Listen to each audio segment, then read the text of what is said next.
당신은 모든 것이 무너지는 것처럼 느껴졌고 하나님께서 당신을 잊으신 것이 아닐까 의문이 들었던 적이 있나요? 주위를 둘러보아도 길이 보이지 않고 희망도 사라지고 누구도 손을 내밀지 않는 것 같은 순간을 경험한 적 있나요? 때로는 고통이 믿음을 압도하고 삶의 무게가 가슴을 짓누르며 하나님의 약속은 너무 멀게 느껴지기까지 합니다. 하지만 바로 그런 순간에 하나님께서는 조용히 일하고 계십니다. 당신의 눈에는 보이지 않는 무대 뒤에서 말입니다. 당신의 삶이 멈춘 것 같고 아무 방향도 없는 것처럼 느껴질지 몰라도 하나님께서는 그것을 준비의 시간이라 부르십니다. 요셉을 생각해 보세요. 순수한 마음을 가진 젊은이, 올바르게 살고 싶어 했던 사람, 그러나 형제들에게 배신당했습니다. 그가 사랑했던 사람들에게 팔려 낯선 땅으로 끌려가 종으로 살아야 했고 상황이 나아질 듯하자 억울하게 감옥에 갇혔습니다. 우리 중 얼마나 많은 이들이 감정적으로 갇혀 있다고 느낀 적 있나요? 문제에서 벗어날 수 없는 감옥에 있는 것처럼 말이죠. 소통이 끊긴 결혼 생활, 숨 막히는 빚, 지친 직장, 놓지 못한 트라우마 속에 갇힌 느낌 말입니다. 하나님이 나를 사랑하신다면 왜 이런 일이 일어나는 걸까? 라는 질문을 해본 적 있나요? 하지만 그것은 끝이 아니라 시작일 수 있습니다. 요셉은 감옥에서 꿈을 해석했고 성실히 섬겼으며 결국 왕과 대화할 사람의 기억 속에 남게 되었습니다. 그가 버림받은 것처럼 보이던 그 고통의 장소가 바로 하나님께서 그를 왕궁으로 이끄신 연결점이 되었던 것입니다. 당신의 삶도 마찬가지입니다. 지금 겪고 있는 이 힘든 시기가 하나님께서 당신의 운명과 연결시키는 시기일 수 있습니다. 우리는 고통이 멈추기만을 바라지만 하나님께서는 그 고통이 우리를 준비시키기를 원하십니다. 하나님은 당신이 무엇을 받게 될지보다 그 과정을 통해 어떤 사람이 될지를 더 중요하게 여기십니다. 왜냐하면 때가 되기 전에 약속이 이루어지면 그것이 당신을 짓눌러 버릴 수도 있기 때문입니다. 준비가 되어 있다면 하나님께서 약속을 이루실 때 당신은 그것을 감당할 수 있을 것입니다. 당신도 즉각적인 응답을 바란 적이 있나요? 고난이 끝나기만을 기도한 적이 있나요? 배워야 할 것을 배우기 전인데도요. 요셉이 때가 되기 전에 감옥에서 나왔다면 술 맡은 관원을 만나지 못했을 것이고 왕과의 연결도 끊어졌을 것입니다. 당신이 아직 알지 못하는 사람들과 연결된 축복이 있으며 하나님께서 정하신 자리에 있을 때 열리는 문들도 있습니다. 그러니 이 과정을 무시하지 마세요. 하나님의 침묵을 원망하지 마세요. 그분은 당신이 이해하지 못하는 것을 정리하고 계십니다. 당신이 방 안에서 눈물을 흘릴 때에도 하나님께서는 사람들과 상황을 움직이시며 심지어 마음조차 변화시키십니다. 당신이 계속 나아가야만 합니다. 요셉이 감옥에서 포기했다면 그는 약속의 성취를 보지 못했을 것입니다. 그뿐만 아니라 그의 가족도 기근에서 구원받지 못했을 것입니다.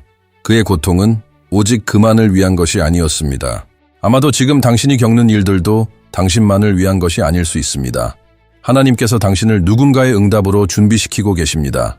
당신은 아마 가족 안에서 아픔의 고리를 끊는 첫 번째 사람이 될 것이고 나는 승리했다고 외칠 사람일지도 모릅니다. 그날이 오면 알게 될 거예요. 지금까지 부당하고 고통스럽고 끝이 없어 보였던 모든 일이 당신을 내면에서 세우고 있었다는 것을요.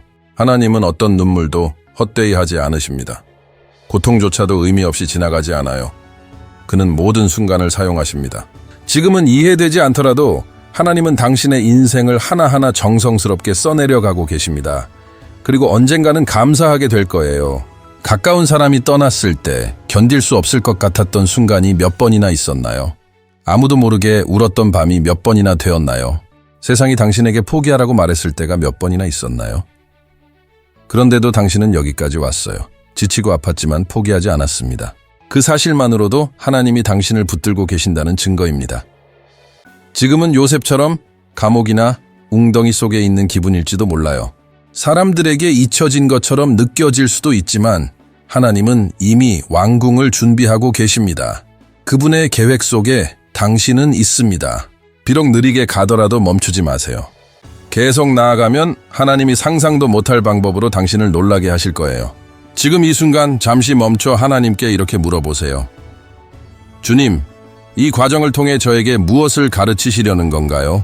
주님, 아직 제 눈에 보이지 않지만 무엇을 준비하고 계신가요? 질문을 바꿔보세요. 왜요?가 아니라 무엇을 위해서요? 라고. 그렇게 하면 육안으로는 보이지 않던 것들을 믿음의 눈으로 보기 시작할 것입니다. 하나님은 가장 아름다운 부분을 쓰고 계십니다. 지금이 포기할 순간처럼 보여도 절대 아닙니다. 당신의 이야기는 끝나지 않았고 가장 놀라운 장이 아직 펼쳐지지 않았어요. 모든 눈물, 모든 조용한 기도, 모든 고통의 기다림은 헛되지 않을 거예요. 하나님은 여전히 쓰고 계시고 아직 끝나지 않았습니다. 왜 어떤 아픔은 그렇게 쉽게 지나가지 않을까요? 왜 어떤 상처는 시간이 지나도 아물지 않는 걸까요? 아무도 모르는 고요한 외침을 당신은 안고 살아가고 있을지 몰라요. 외로움, 버려짐, 상실, 그 깊은 고통을 누구도 모릅니다. 배신이었을 수도 있고 아직 아물지 않은 이별이었을 수도 있어요. 너무 아파서 마음이 산산이 부서졌던 그 기억들 말이에요. 당신은 이렇게 묻죠. 내가 뭘 잘못했길래 이런 일을 겪는 거지? 왜 나에게 이런 일이 생긴 거야? 왜 이 아픔은 아직도 남아있을까? 그런데 만약 이 고통에도 목적이 있다면요? 끝이라 느껴지는 지금이 사실은 새로운 부르심의 시작이라면요? 하나님은 고통을 낭비하지 않으십니다. 오늘 당신을 깨뜨리고 있는 그것이 내일 누군가를 치유하는 도구가 될 수 있어요.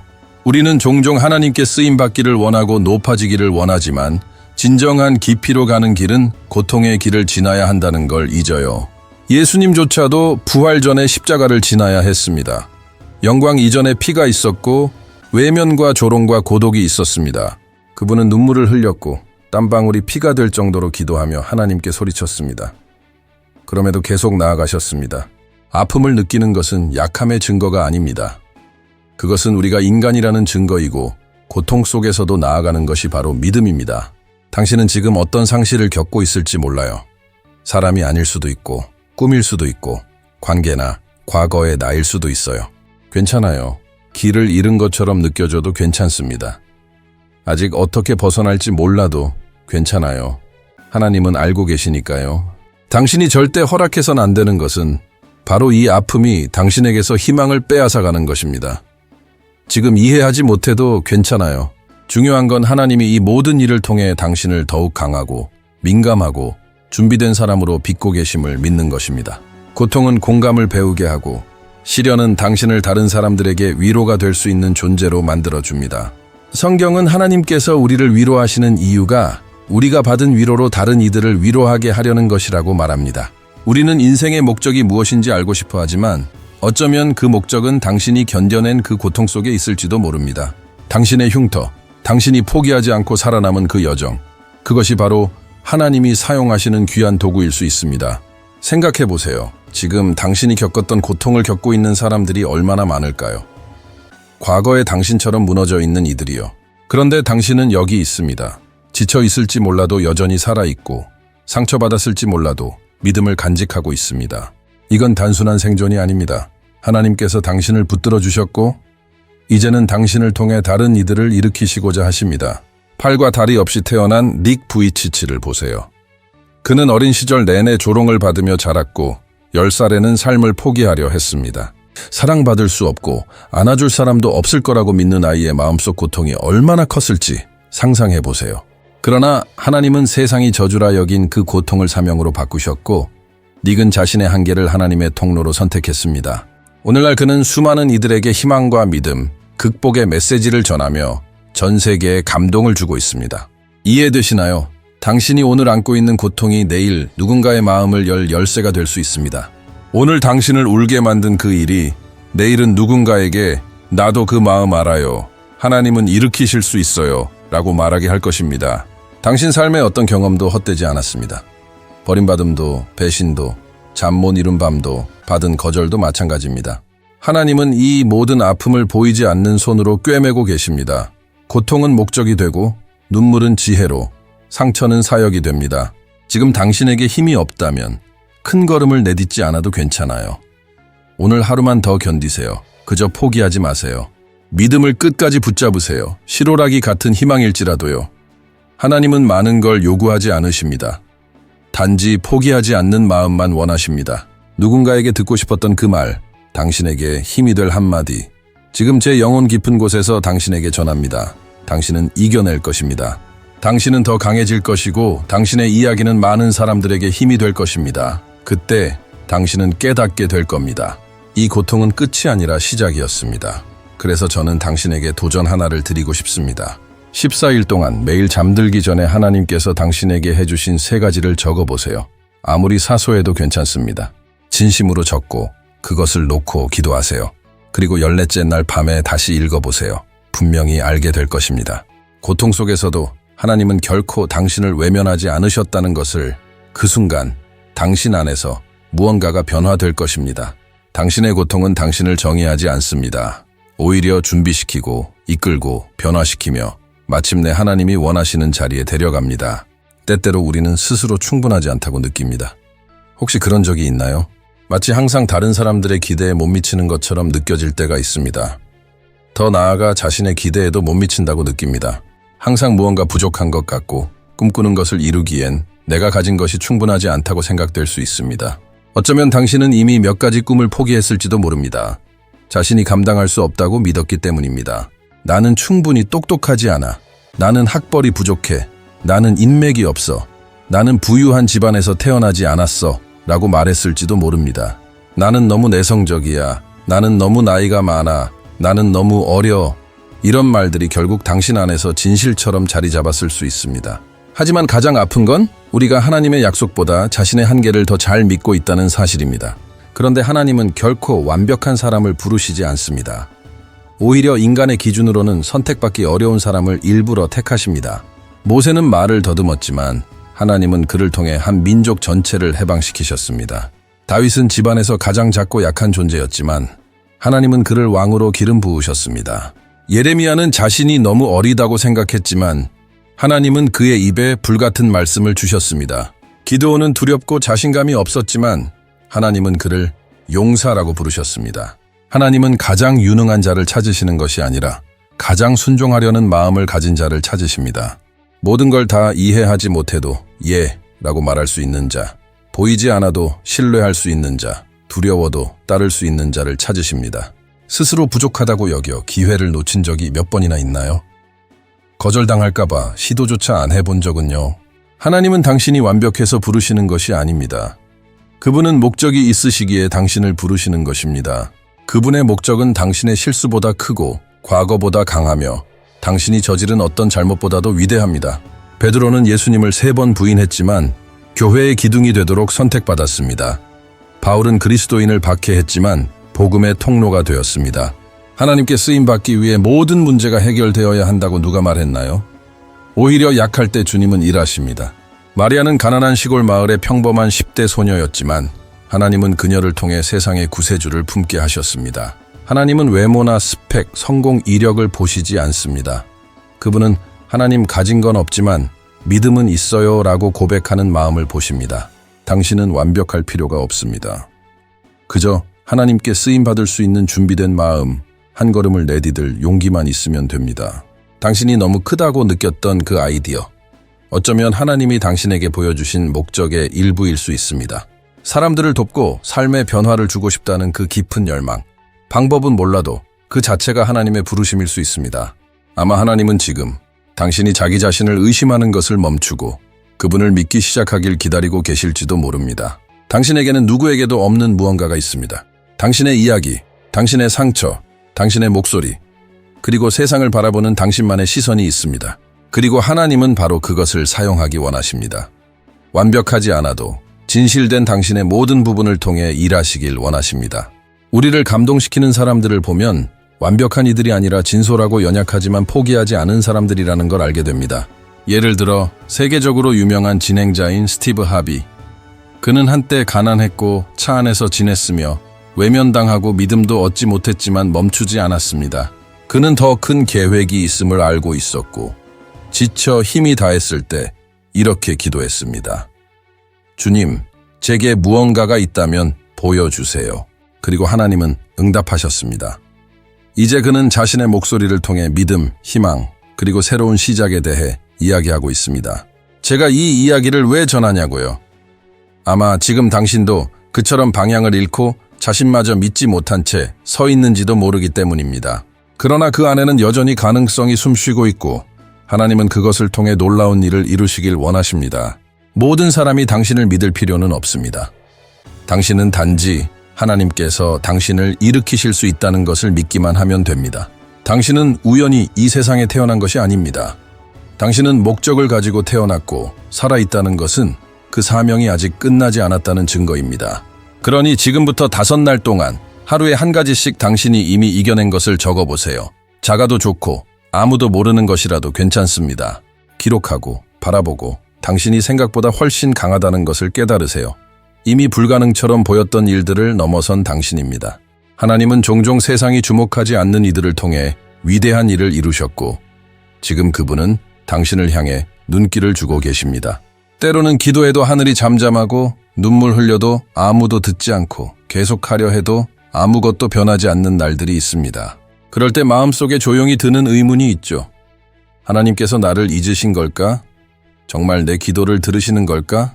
우리는 종종 믿음을 감정과 연결지어 생각합니다. 평안을 느끼면 하나님과 가까이 있다고 여기고 감동을 느끼면 하나님이 일하신다고 믿습니다. 하지만 아무 감정도 느껴지지 않을 때는요. 모든 것이 차갑고 조용할 때는요. 진짜 믿음은 바로 그때 시작됩니다.